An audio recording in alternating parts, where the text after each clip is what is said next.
Transformations of functions is one of my favorite topics to teach. Before you even get to the transformations of functions, you need to know a few things to make sense. Let's look at some of the basics that you need to know. The first thing you need to know is this f of x. Y equals f of x. What does it actually mean?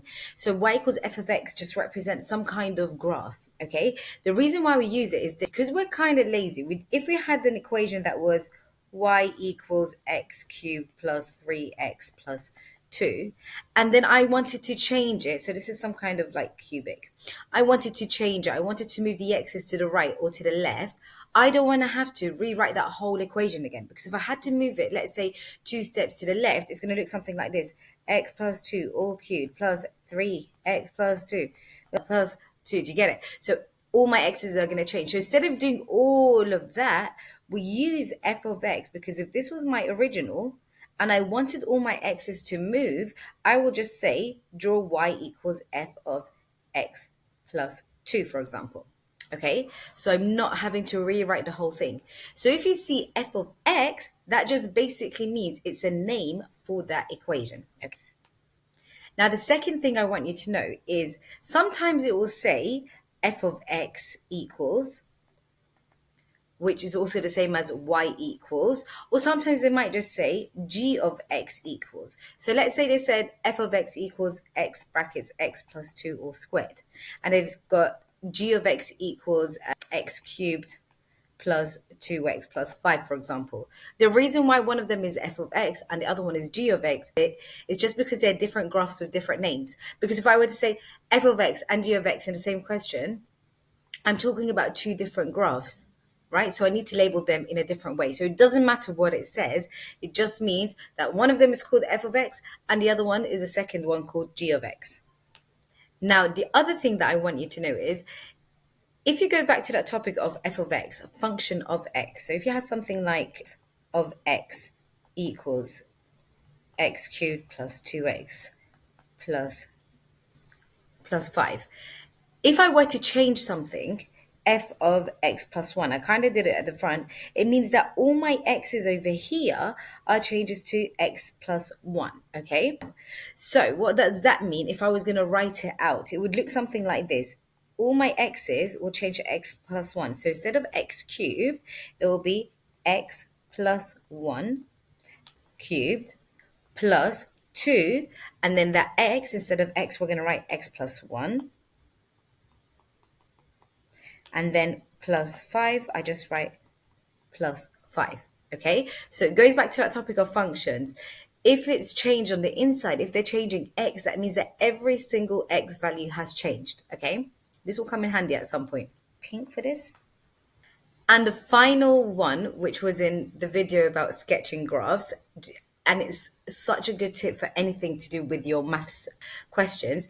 If I wanted to know where something crosses the y-axis, that's when x equals 0.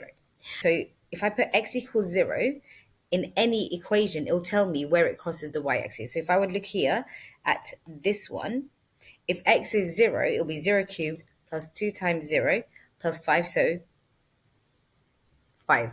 So it crosses the y-axis at 5. Okay? If I wanted to know where it crosses the x-axis, that is when y equals 0.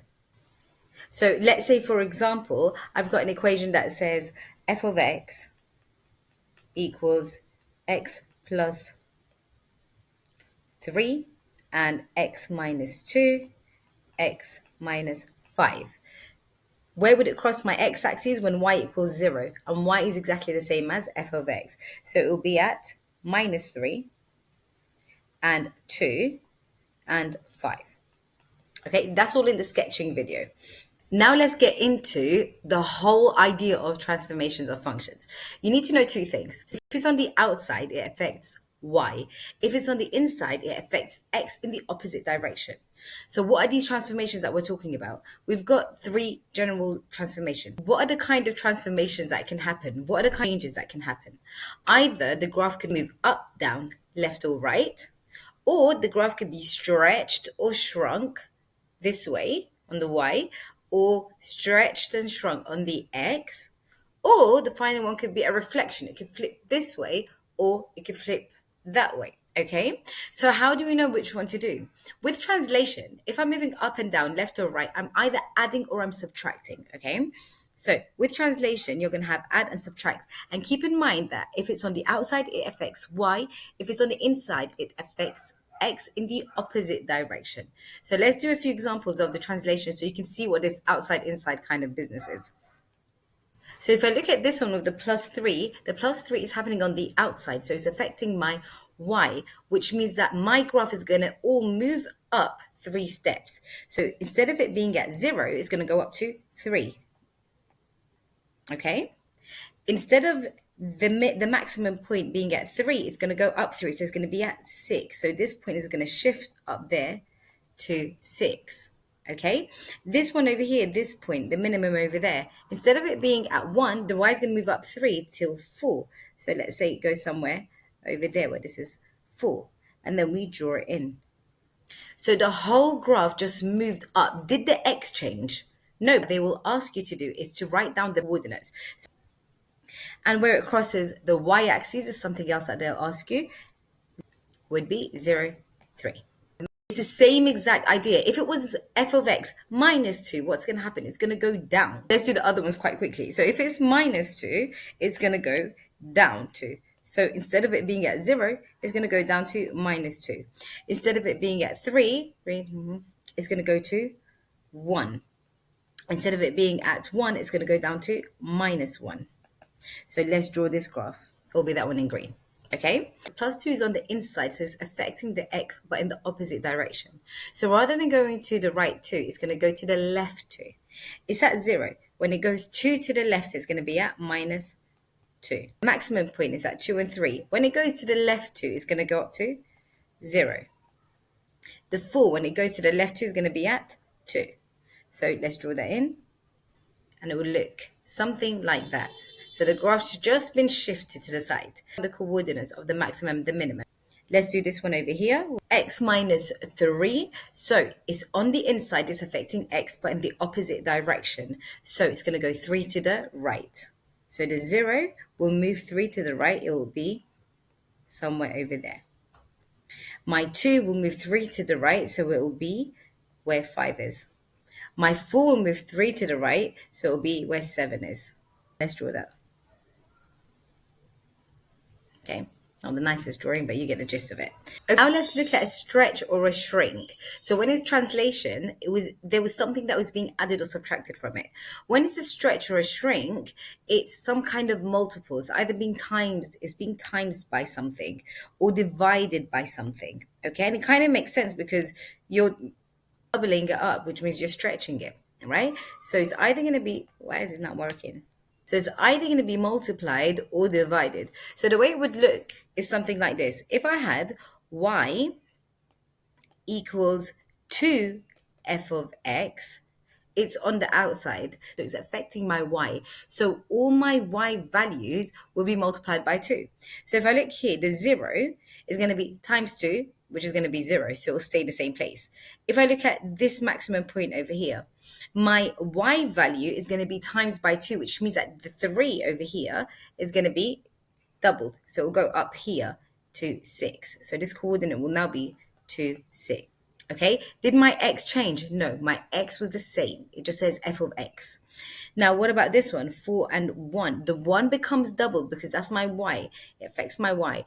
It goes from 1 to 2. So this new coordinate will be 4 and 2. Now, all I have to do is just join the dots. And it looks something like that. Now, you'll notice when you're doing a stretch, it kind of looks like it's just getting thinner. So if you had an elastic band and then you were stretching it, it just looks like it's getting thinner. Okay, that is for y equals 2f of x. Let's do one where it's on the inside so you know what it looks like. So let's do, if I had y equals f brackets 2 side. So if it's on the inside, it affects x in the opposite direction. So rather than my x being doubled, it's going to be halved. So let's have a look how that looks. So my original is where 0 is. If I half it, it's still going to be 0. So we'll leave that. Where it's got 2 and 3. If I halve the 2, it's going to be 1. But did my y change? No. So here is my 1 and 3. Okay. Let's just write 1 and 3. Get that out of the way. The 4 and the 1, my x has been halved. So my 4 is going to be 2, but my y is still 1. So 2 and 1. Let's put it over there and then write 2 and 1. Now let's draw that out. And it will look something like that. Okay? Okay, so that's the y equals f of 2x. And then the one in pink is the y equal. Let's go back to the pink one. Y equals 2f of x. If I want to do a combination, if I saw something like this, y equals 2f of x, and then they had on the outside plus 3. What do you think is happening? Well, the y is getting stretched out, and then because the plus 3 on the outside is going to move it up 3. So first we will stretch it, so it will look like that 2 over 6. Then it will go up. The whole thing will move up. So the 0 will go up 3. This point over here will go up 3, so it'll be 2 and 10. This point over here will go up 3, so it'll be 4, 5. Okay, so once you've got the basics, even if they throw 2 combinations in or 3, it doesn't matter because you know the basics. You're only asking yourself, is it on the inside? Is it on the outside? Is it affecting the x? Is it affecting the y? Which gets us to the last part. What do you think will make something reflect? What do you think will make something flip from one side to the other side? And this brings us to the last transformation of the day. What would make something reflect if there was a minus? So over here, so we've got y equals negative f of x at the top, and then here we've got y equals f of negative x. Let's do the first one. So this one over here, y equals negative f of x. So if it's on the outside, it's affecting your y. All your y values are going to flip. So here's your y, is going to flip, which means it's going to reflect on this axis over here, which is dx. Okay, so let's see how that looks. My y here, instead of it being at 3, it's going to be at minus 3. So it's going to flip that way. So my new coordinate will be 2 and negative 3. The 0 will just be 0. Here, at this point over here, 4 and 1, my y is changing, just my y. So instead of it being a positive 1, it's going to go and become a negative 1. So it's going to go somewhere down there. So it'll be 4 and negative 1. It's good to just put the coordinates in and just get them out of the way. Now, all I'm going to do is just join the dots. It's just going to go whoosh. So let's join these dots.